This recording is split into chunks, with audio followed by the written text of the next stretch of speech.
Merujuk pada Surat Edaran Nomor 13 Tahun 2021 tentang peniadaan mudik, pemerintah Provinsi DKI Jakarta segera mengeluarkan keputusan gubernur yang akan mengatur kebijakan SIKM. Kebijakan menggunakan SIKM pernah diberlakukan di DKI Jakarta tahun 2020 lalu. SIKM diterapkan kembali tahun ini untuk menekan penularan COVID-19 selama masa Lebaran 2021.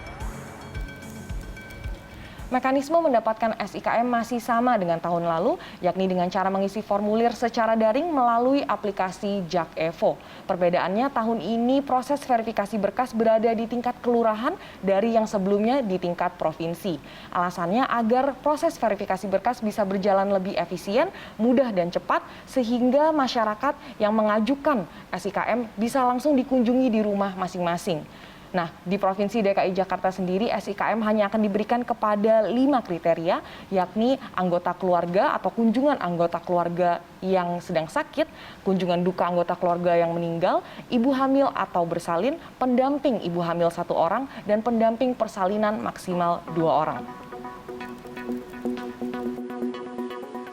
Dalam Surat Edaran Satgas Penanganan COVID-19 Nomor 13 Tahun 2021, tercatat ada 4 SIKM yang ditetapkan oleh pemerintah pusat selama periode peniadaan mudik 2021.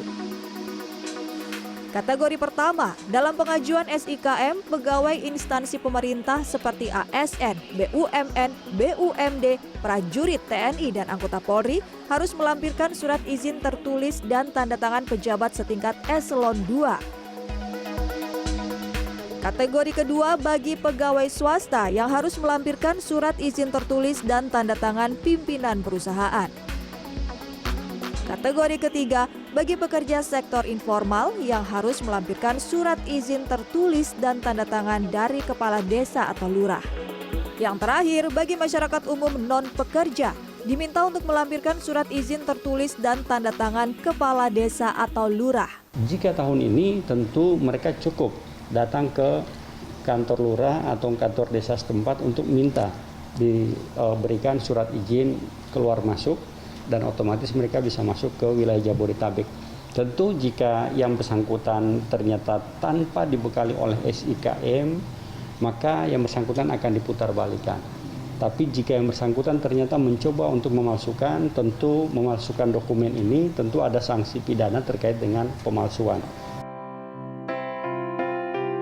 Pandemi COVID-19 belum berakhir, sehingga ada potensi kasus positif meningkat jika protokol kesehatan tak diikuti. Masyarakat diimbau untuk menaati peraturan mudik. Pemerintah juga harus tegas melarang warga mudik agar dapat menekan penyebaran virus corona di Indonesia. Karmel Mursalim, Nugra Endri, Jakarta.